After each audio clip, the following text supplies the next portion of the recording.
السلام علیکم ورحمۃ اللہ وبرکاتہ۔ سورۃ النساء آیت نمبر 80۔ اعوذ باللہ السمیع العلیم من الشیطان الرجیم من ہمزہ ونفخہ ونفثہ۔ من یطع الرسول فقد اطاع اللہ، جس نے رسول کی اطاعت کی یقیناً اس نے اللہ کی اطاعت کی۔ ومن تولی فما ارسلناک علیہم حفیظا، اور جس نے منہ موڑا بس ہم نے آپ کو ان پر نگہبان بنا کر تو نہیں بھیجا۔ وَيَقُولُونَ طَاعَةٌ، اور وہ کہتے ہیں اطاعت۔ فَإِذَا بَرَزُوا مِنْ عِنْدِكَ بَيَّتَ طَائِفَةٌ مِّنْهُمْ غَيْرَ الَّذِي تَقُولُ، بس جب وہ نکلتے ہیں آپ کی طرف سے تو رات گزارتے ہیں ایسی باتوں پر جو آپ نے نہیں کہی ہوتی۔ وَاللَّهُ يَكْتُبُ مَا يُبَيِّتُونَ، اللہ لکھتا ہے جو وہ رات گزارتے ہیں۔ فَأَعْرِضْ عَنْهُمْ وَتَوَكَّلْ عَلَى اللَّهِ، پس آپ ان سے منہ موڑیے اور اللہ پر بھروسہ کیجئے۔ وَكَفَى بِاللَّهِ وَكِيلًا، اور اللہ تعالی کارساز ہونے کے اعتبار سے کافی ہے۔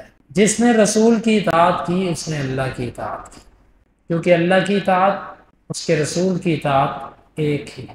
اور جس نے اللہ کی اطاعت کی اس نے رسول کی اطاعت کی، جس نے رسول کی اطاعت کی اس نے اللہ کی اطاعت کی۔ معنی یہ نکلا دونوں باتوں کا کہ اگر کوئی اللہ کی اطاعت کا دعویٰ کرے اور رسول کو نہ مانے تو اس نے اللہ کی اطاعت نہیں کی۔ جس طرح یہودی اور عیسائی اللہ کی اطاعت کا دعویٰ تو کرتے ہیں لیکن حقیقت میں اس دعوے میں یہ جھوٹے ہیں، کیونکہ اللہ نے فرمایا جو رسول کی اطاعت کرے گا اس نے اللہ کی اطاعت کی۔ تو جس نے رسول کی اطاعت نہیں کی، جس نے ہمارے نبی صلی اللہ علیہ وسلم کو نہیں مانا، اس نے اللہ کو بھی نہیں مانا۔ گویا کہ یہودی عیسائی اللہ کو بھی نہیں مانتے۔ دوسری بات یہاں سے یہ سمجھ آتی ہے، ایک مسئلہ حدیث میں آ جائے قرآن میں نہ آیا ہو، اسے ماننا بھی اللہ کو ماننا ہے۔ جس طرح کہ عبداللہ بن مسعود رضی اللہ عنہ نے فرمایا، بخاری کی حدیث ہے کہ اللہ تعالیٰ نے قرآن کے اندر چہرے کے اوپر عورتوں کو مصنوعی تل لگوانے سے منع کیا۔ جس طرح کے بعد لوگ چہرے پر سوراخ کر کے اس میں سرما بھر دیتے ہیں، مصنوعی تل بنانا، اس پر لعنت کی ہے۔ ایک عورت تھی، وہ کھڑی ہوئی اور کہنے لگی عبداللہ بن مسعود سے، قد قرأت ما بین الدفتین، ان دو گتوں کے درمیان جو قرآن ہے وہ تو میں نے سارا پڑھا ہوا ہے۔ تو ان دو گتوں کے درمیان جو قرآن لکھا تھا اس میں تو یہ بات ہے ہی نہیں جو تو کہتا ہے کہ اللہ نے لعنت کی ہے اس عورت پر جو چہرے پر تل بنواتی ہے۔ پورے قرآن میں ایسا نہیں ہے اور واقعتاً قرآن میں ایسا نہیں ہے۔ عبداللہ بن مسعود رضی اللہ عنہ کہنے لگے، لو قرأتی ہی لوجدتی، اگر تو قرآن کو پڑھتی تو پا لیتی۔ اس سے کہا میں نے پڑھا ہے۔ عبداللہ کہتے تو نے نہیں پڑھا۔ جب یہ بات کہی تو ساتھ ہی یہ آیت پڑھ کے سنائی کہ اس قرآن کے اندر تو نے یہ آیت نہیں پڑھی کہ جو اللہ کے رسول کی اطاعت کرے گا وہ اللہ کی اطاعت کرے گا۔ کہا وہ تو ہے، کہا یہی تو بات ہے۔ گویا کہ اللہ کے رسول نے جو کہہ دیا وہ اللہ کا کہنا ہے، اس لیے اللہ کی طرف نسبت کی۔ تو جو لوگ یہ فرق کرتے ہیں کہ جی قرآن کے اندر یہ مسئلہ نہیں آیا، حدیث کے اندر آیا، لہٰذا آپ پہلے ہمیں قرآن سے دکھاؤ، اگر قرآن سے نہ آیا ہو تو پھر حدیث کی طرف جاؤ، ان لوگوں کی یہ شرط باطل ہے۔ اللہ تعالیٰ نے اس میں کوئی فرق نہیں کیا، رسول کی بات ہو، حدیث کی بات ہو، اللہ کی بات ہو، ہمارے نزدیک دونوں کا درجہ ایک ہے۔ ہاں کچھ فرق ضرور ہے، وہ رب کی کلام ہے، وہ رسول کی کلام ہے، فرق تو ہے دونوں میں، لیکن حجت ہونے میں، دلیل ہونے میں دونوں برابر ہے۔ اکثر لوگوں کو آپ نے سنا جی اس مسئلے پر قرآن سے کوئی دلیل دو، اور یہ اکثر منکرین حدیث کا طریقہ ہے۔ قرآن کے اندر تو یہ نہیں ہے، قرآن میں تو یہ نہیں لکھا ہوا، قرآن کی بات قطعی ہوتی ہے، حدیث کی بات ظنی ہوتی ہے۔ یہ باطل لوگوں کا طریقہ ہے۔ جو رسول کی اطاعت کرے گا اس نے اللہ کی اطاعت کی۔ گویا کہ جو بعض لوگوں نے یہ اصول بنا رکھا ہے یہ اصول بھی غلط ہے۔ حجت ہونے میں دونوں برابر ہیں۔ ہاں قرآن پڑھنے کا اجر زیادہ، حدیث پڑھنے کا اجر اتنا نہیں ہے، لیکن حجت اور دلیل ہونے میں دونوں برابر ہیں۔ اور تیسری بات یہاں سے یہ سمجھ آتی ہے، جس نے رسول کی اطاعت کی اس نے اللہ رب العالمین کی اطاعت کی۔ یہاں سے یہ بات سمجھ آتی ہے کہ انبیاء کی ہر بات، ہر قول، ہر عمل جب وہ بطور دین بیان کر دیا جائے، کہہ دیا جائے، وہ حجت اور معصوم ہوتا ہے۔ نبی کے معصوم ہونے کی دلیل ہے یہ۔ کیوں؟ اگر نبی معصوم نہ ہوتا تو اللہ تعالیٰ یہ بات نہ کہتا۔ اللہ نے کہا جس نے رسول کی اطاعت کی اس نے اللہ کی اطاعت کی۔ اللہ کی ذات سے غلطی نہیں ہو سکتی۔ اللہ نے اپنے رسول کو بھی ایسا بنا دیا کہ رسول صلی اللہ علیہ وسلم کی ذات شریعت کے اندر غلطی نہیں کرتی۔ آپ کے ذہن میں آیا ہوگا کہ اللہ کے نبی صلی اللہ علیہ وسلم کے بعض فیصلے ایسے ہیں اللہ تعالیٰ نے ان سے کہا کہ آپ نے یہ فیصلے کیوں کیے۔ یقیناً ایک ہوتا ہے ابتدائی طور پر کسی موقف پر اپنی رائے کا اظہار کرنا، یہ اور چیز ہے۔ ایک ہوتا ہے ایک چیز کو بطور دین بیان کرنا یا اختیار کرنا، اس میں اللہ کے نبی صلی اللہ علیہ وسلم سے غلطی نہیں ہے۔ ہاں بعض دفعہ رائے لینے میں یا جس معاملے کو آپ مشاورتی عمل سمجھتے تھے اس میں اللہ کے نبی صلی اللہ علیہ وسلم نے بعض دفعہ ایسی چیز کو انتخاب کیا کہ اللہ تعالیٰ چاہتے تھے کہ دوسری کا انتخاب ہو، وہ ایک الگ چیز ہے، جیسے بدر کے قیدیوں کا مسئلہ وغیرہ وغیرہ۔ لیکن یہ آیت اس بات کی بھی دلیل ہے کہ نبی کی ذات معصوم ہوتی ہے، اسی لیے تو کہا کہ جس نے رسول کی اطاعت کی اس نے اللہ کی اطاعت کی۔ لہٰذا نبی کی باتوں کو یہ کہنا کہ جی یہ درایت کے خلاف ہے، یہ عقل کے خلاف ہے، یہ مسلمان کا کام نہیں ہے۔ یہ جب میں باتیں کرتا ہوں یہ بڑے بڑے اپنے آپ کو علامہ اور یہ کہلوانے والے لوگوں نے اپنی کتابوں کے اندر لکھا ہوا ہے۔ یہ حدیث ہے، یہ درایت کے خلاف ہے، یعنی عقل کے خلاف ہے یہ چیز، اس لیے یہ حجت نہیں ہے۔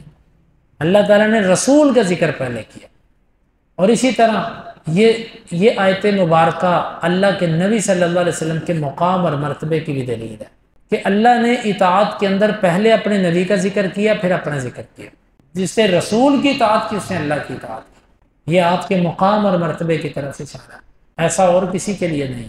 ومن تولا، اور جو کوئی منہ موڑے گا یعنی آپ کی اطاعت نہیں کرتا، کوئی بات نہیں، ہم نے آپ کو ان کے اوپر داروغہ تو نہیں بنا کر بھیجا، اللہ اس کو سزا دے گا قیامت کے دن۔ یعنی اس جملے کے اندر یہ بات ہے کہ آپ کے ذمہ پہنچانا ہے، منوانا آپ کے ذمہ نہیں ہے۔ یہ ایک سمجھنے کی بات ہے، ہمارے ذمہ ہے دین پہنچانا، منوانا نہیں ہے ہم نے۔ ہاں منوانا بھی ہے لیکن وہ کس کا کام ہے؟ منوانے والا کام اس کا ہے جس کے ہاتھ میں اختیار ہے، حکمران۔ میں وہاں منوا سکتا ہوں جہاں پر میرے پاس اختیار ہے، میرے بچے ہیں، اللہ کے رسول کا دین منوا سکتا ہوں۔ باقی لوگوں کو جو میرے متاحت نہیں ہیں ان کو میں صرف سنا سکتا ہوں، بتا سکتا ہوں، رہنمائی کر سکتا ہوں، منوا نہیں سکتا۔ وَيَقُولُونَ طَاعَةً، اور وہ کہتے ہیں اطاعت، یعنی ہم اطاعت کرتے ہیں۔ یہاں سے منافقین کا ذکر کہ جب وہ مسلمانوں کی مجلس میں ہوتے ہیں تو کہتے ہیں ہم اطاعت کرتے ہیں، وفاداری کا اظہار کرتے ہیں، اور جب وہ آپ سے اٹھ کے چلے جاتے ہیں راتوں کو ان کی سرگوشیاں اور مجلسیں ایسی ہوتی ہیں جو آپ کی تعلیمات کے بالکل خلاف ہوتی ہیں۔ یہ کردار کن کا؟ منافقین کا۔ ذرا توجہ سے سنیے گا، اس میں میرے اور آپ کے لیے سبق ہے۔ جب ہم مسجد میں ہوتے ہیں اللہ اور اس کے رسول کی مجلس میں، اللہ اور اس کے رسول کی مجلس کون سی ہے؟ قرآن اور حدیث کی مجلس، تو ہم بھی کہتے ہیں اطاعت، وَيَقُولُونَ طَاعَةً، اطاعت ہم بھی کہتے ہیں۔ لیکن جب یہاں سے نکل جاتے ہیں پھر ہماری رات کیسی ہوتی ہے؟ موبائل پہ، ٹی وی پہ، یاروں دوستوں کے ساتھ کیسی ہوتی ہے؟ بَيَّتَ طَائِفَةٌ مِّنْهُمْ غَيْرَ الَّذِي تَقُولُ، جو آپ نے کہا ہوتا ہے اس کے سراسر الٹ ان کی مجلس ہوتی ہے۔ حال تو یہ منافقین کا بیان ہوا ہے، اللہ کے نبی کی مجلس میں کہہ جاتے اطاعت، پوری رات نافرمانی کے مشورے، پلاننگ کام ہوتے۔ اب میرے اور آپ کے لیے بھی یہی سبق ہے، اگر ہم اپنی زبان سے اطاعت کہتے ہیں تو ہمارے عمل کیسے ہیں؟ ہم کس حد تک اپنی تنہائیوں میں اپنے گھروں میں جا کر اس پر عمل کرتے ہیں؟ اللہ یکتب ما یبیت، یہ دھمکی ہے، یہ خبر نہیں ہے۔ اللہ لکھتا ہے جو وہ راتیں گزارتے ہیں، جو وہ کہتے ہیں راتوں کو۔ اللہ کا لکھنا یعنی کہ اللہ لکھواتا ہے، جس طرح کہ ہم کہہ دیتے ہیں وزیر اعظم نے یہ سڑک بنائی ہے، وزیر اعظم نے خود تھوڑی بنائی ہے، اللہ لکھتا ہے، یعنی اللہ اپنے فرشتوں سے لکھواتا ہے۔ یہ دھمکی ہے، جو وہ کہتے ہیں اللہ لکھواتا ہے۔ فَأَعْرِضْ عَنْهُمْ وَتَوَكَّلْ عَلَى اللَّهِ، آپ کو اگر ان کی ایسی چیزیں آپ تک پہنچیں کہ یہ رات کو یہ کرتے ہیں، آپ کی مجلس سے اٹھ کے ایسے ایسے کرتے ہیں، آپ نے ان سے اعراض کرنا ہے، آپ نے ان سے منہ موڑ لینا ہے۔ تو کرنا کیا ہے؟ منہ موڑ، وتوکل علی اللہ، ان کی باتوں سے پریشان نہیں ہونا، اللہ پر بھروسہ کرنا ہے۔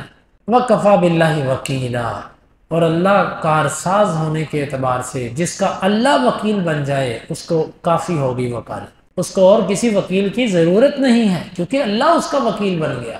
اس میں میرے اور آپ کے لیے بھی سبق ہے۔ ہر وہ بندہ جو سازشیں کرتا ہو، جو چلاکیاں چلتا ہو، آپ اعراض کیجئے۔ اعراض کرنے سے مراد یہ نہیں کہ آپ غافل ہو جائیں، اعراض کرنے سے مراد ہے کہ اس کے معاملات اللہ کے سپرد چھوڑ دیں، اس کی چلاکیوں سے بچیں، اپنا دفاع پورا کریں، لیکن اس کے انجام کو اللہ پر چھوڑ دیں۔ وتوکل علی اللہ، اللہ پر پورا بھروسہ کیجیے، کیونکہ اللہ وکالت جس کی کرے وہ اس کو کافی ہو جاتا ہے۔ اللہ تعالیٰ سے دعا ہے ہمیں سمجھنے کی اور عمل کی توفیق عطا فرمائے۔